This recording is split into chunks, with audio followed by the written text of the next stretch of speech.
Islander has been a massive success, thanks to your incredible support. If you'd like to purchase a copy of the first edition, it will be available until Monday the 17th of June, after which it will be removed from the store and go to print. This is your last opportunity to secure a copy of this first edition. Give us some hope, Calvin. Brexit means Brexit, and that means we can invade France. There we go. We can invade France because France is a blooming mess right now. No one knows what they're doing. It's all upside down. We think things are bad here. So we had Rishi Sunak call a snap election. We had members of his cabinet suggesting they may issue a vote of no confidence in him to push the election back because they don't want a summer election because of monetary reasons. So they prefer a winter election. And so there were internal threats about that. We've also seen this week that his SPAD placed a bet 3 days before the election was called that there would be an election.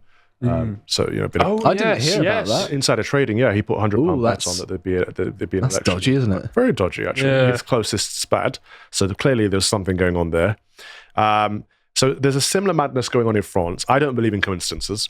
A general election called in France at the same time as a general election called in the United Kingdom. Snap elections. What's going on? People think there's some kind of movement of the right and things to look forward to. We're getting a bit of hope from it, but I think maybe we need to look a bit deeper at what's actually going on.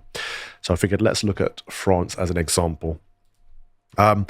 Until this weekend, Macron called an election for the sake of, I don't know for what reason really, but it's some people are suggesting that after the EU elections went the way that they did, that he seems to want to try and re-inspire some hope and confidence within his own party. How the two connect with one another, I'm not entirely sure, especially seeing as his own position isn't at threat at the moment as president. Right, so they got demolished in the EU elections. So the moment you get demolished, you think, okay, so let's have another election. Very strange. Right. It doesn't make sense to me. I mean, maybe you guys can see it differently to what I can, and you can provide. No, I'm somewhat confused. I've been trying to figure it out because it makes sense for Rishi Sunak because at least he's sort of getting it out the way. I think the idea is they're thinking long-term and recovery in maybe 10 years. Right. Whereas with Macron, he's got a decent amount of time left in office, right? And I don't know whether that's also the presidency as well. I've not looked into it, or is it just for their equivalent of their parliament? I think their they had them both body? at the same time. But Okay. so he's dissolved the French National Assembly and called an election on the 30th of June, and that's what this is. But if we go to the next slide here, what's happening whilst he's done this is the left have they've come together, as the left do. They're very collectivist, and they've announced that they're going to form what this is talking about here is a popular front. So very populist language there, National Front-esque, but from the left. Populism was far right, according to many media outlets. What does populism mean? We're all supposed to be against populism, but if populism means anything, it's what the people want, right? It's addressing the issues that the people are talking about. So the left came together really quickly and said, we are putting together this popular front. And we see here that Raphael Glucksmann is heading up the Socialist Party for the EU election. So he's tried to thwart this alliance. We can have a little look at his body language, but unless you speak French, it's not. Right, so this is the head of the Socialist Party saying we cannot have an alliance of people on the left. And whilst this is going on, the French are taking the mick out of him because clearly he is upset that the left are coming together without him. And we're going to get to the right in a moment because they're even more messy. So most of the left are together. Glucksmann is separate on his own, and so the right, as a response, say, we're going to all splinter, we're going to split. This is Eric Ciotti. So he's the president of Les Républicains, who, of course, are the mainstream liberal conservative party, so Jacques Chirac and Sarkozy and all of them. They're people that think they're conservative, but we would say they're left-wing. He announced that he wants to do an alliance with Le Pen. Nous avons besoin d'une alliance en restant nous-mêmes, en évitant le danger des insoumis qui demain pourraient avoir une majorité à l'Assemblée nationale. Donc il faut une alliance, c'est le sens de la Ve République. Une alliance avec qui, nous le faisons. Eric Ciotti? Une alliance avec Marine Le Pen, clairement, c'est ce que vous nous annoncez? Une alliance avec le Rassemblement. Again, unless you speak French, it's not that relevant, but you can see the surprise in that the so-called centrist party is wanting to align with the so-called far-right party. This is how things are shaping up at the moment. In response to that, top officials in his own party are outraged. They're claiming he speaks only for himself, not for his party. He needs to resign the presidency immediately. So here we have Gérard Larcher, so his vice president, saying, no, he doesn't speak for us. This has nothing to do with us. Likewise, Olivier Mollet, Ciotti is not speaking for us. He is not speaking as the president of Les Républicains. So the centrist right are imploding, pretty similar to what we're seeing over here. As a response, he shuts down their HQ. So Ciotti has said, I do speak for the party, and in fact, no one else is going to go into the party. Here we can see footage outside. This would be the equivalent of CCHQ locked up. That's quite something. That's, dare I say, Napoleonic almost. Well, it's a bit tyrannous, isn't it? Power, yeah. So we will align with Le Pen. If you don't agree that I am in charge, I will lock up the party. So the far right and the centrist will become one. And of course, the left are taking the Michael out of all of this. It's a Scarface, isn't it? Yes. Yeah, it is. I am the president. Okay. Do you want to play rough? And I mean, you don't need to speak French to understand what that says. Oh, yeah. Hello to my little friend. But he's saying he's trying to prevent a coup, and this is why he's locked up the HQ. It's what Liz Truss should have done. Well, I think you might need to bless her. yeah. In response to that, so now we have Annie Genevard saying, it's all right, I have a spare key. This is the vice president letting the party back in.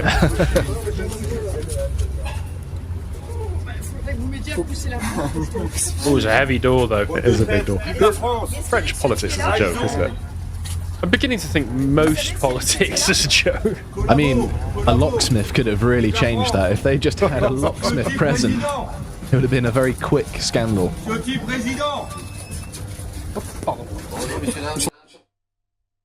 So we have Aurélien Pradré, a Republican MP, in front of the closed doors of the headquarters, saying they'll get emergency services to break them down. They didn't have to because they had a spare key. À l'issue de ce bureau politique, voilà la déclaration. There we go. This is her saying, we will break down the doors if you don't let us in. Party, you do not speak for the party. Et que la France a besoin d'une parole forte et indépendante, distincte de l'impuissance du en même temps et du saut dans l'inconnu du Rassemblement national. So the presidency is completely disengaged. And then the official statement, and we have the Bureau of Politique, which is the French for political desk, saying essentially that the party itself, so Les Républicains, have announced that they're going to meet with Ciotti from the party, and they've met behind his back. And what we're seeing here in this official statement is that he is no longer the president, but he's also no longer a member. So they've kicked him out of the party officially. So they really did get their coup in the end. He's disagreed, and he's released his own statement saying that their meeting was illegal. In response to that, I mean, the politicking, the internal politicking just goes. This is giving me sort of flashbacks to when I studied the French Revolution. I know. of just the politicking, just like, yes, your meeting was illegal, therefore I am still right. It's there were things like that going on then as well. Some things never change. Lui ne rend pas les armes. Écoutez ce qu'il disait, c'était il y a quelques instants. Il qualifie votre décision d'illégale. Écoutons-le. J'ai la confiance des militants. Elle est là. So here we have him saying, no, they can't kick me out. I am still the president. They can say what they like. Toutes les réunions que l'on veut. D'abord, il y a des règles de droit. And the beef goes on. Les respecter. So essentially, no one knows who's running the centre-right party in France at the moment. Et de faire triompher nos idées. On a une chance. I wish they would pause when you switch tab. Now, at the same time as this, we've got the VP of the party, so Guillaume Carillon, I can't speak French, my accent is awful, saying that... Guillaume Carillon. Thank you. There you go. Saying that with Marine Le Pen and Jordan Bardella, we share 90 to 95% of the same ideas. So here we have more people backing the idea that we have to form some kind of alliance. We're all on the same page here. And so essentially it's just madness on the centre-right of French politics. And so if we move on to the actual right of French politics,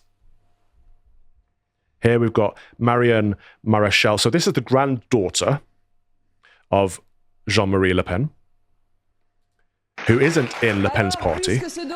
She formed a party with Zemmour.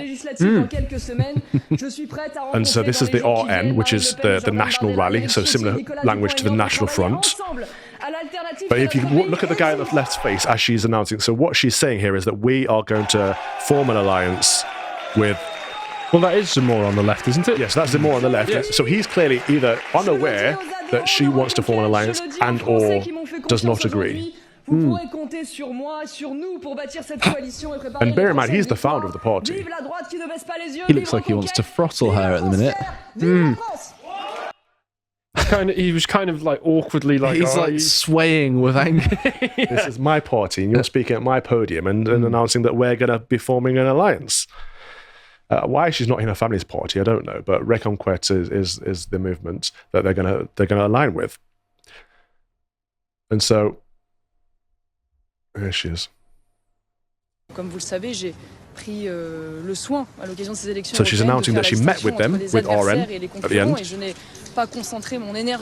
And heavily hinting that conditions have been met for an alliance. They're making some kind of pact, and she's going to get rid of Zemmour. So they're cooing him from his own party. Right, so there's a coup in the centre-right party, a coup in the so-called far-right party. So Zemmour's party, Reconquête, is forming an alliance with RN, the National Rally, and the founder of Reconquête, Zemmour, is being deposed. But he's very popular. If they do that, their polling is going to go down, right? Because he, had a bit of a surge, if I remember, in the last election. He did much better than people expected. Right. So it makes no sense. No, it doesn't. It's entirely for short-sighted political reasons rather than actually winning. Well, I'm not sure that any of this makes any sense yet. No, not really. And so Zemmour's decided, actually, no, you can't do this. I am still the president. So very, very similar scenario to what just happened in the other party. Tried to depose the president says, no, you can't do this.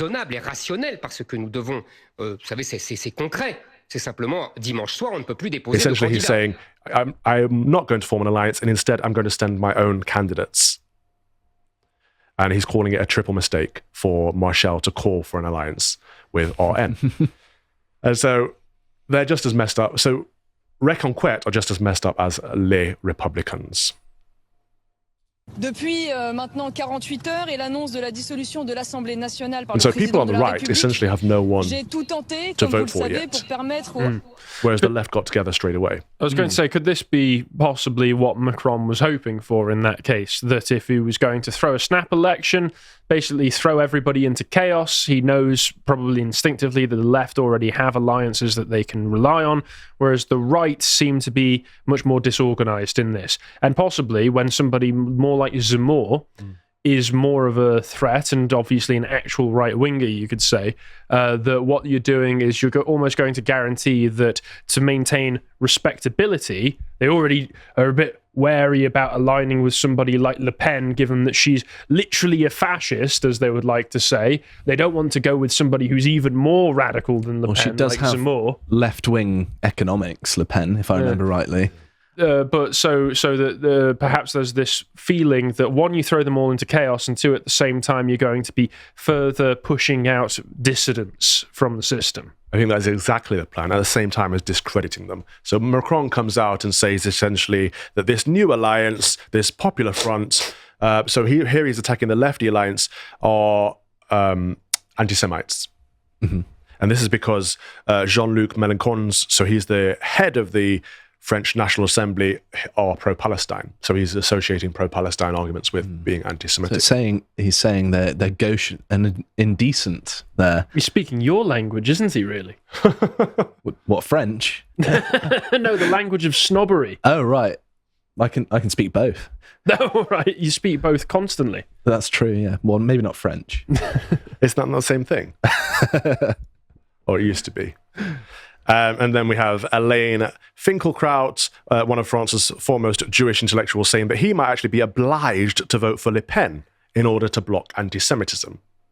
And as we can see from Arnold Bertrand, who's put this wonderful thread together, saying as a reminder that Le Pen's party was co-founded by Pierre Bousquet, who was a former SS. Like, French politics is very, very strange. In order to not vote for the anti-Semite, I need to vote for the party that was founded by an SS. Mm-hmm. Well, I suppose when you had a government that was in coalition with the Nazis in the mid-century, I suppose during occupation, that there is going to be a lot that's tied up in all of that still lingers to today. The same way that they were able to say the Brothers of Italy, I think that's the name of the party, correct? Sounds Maloney's familiar, yeah. party. The way they were able to say that, oh, that's neo-fascist because it had links to Mussolini.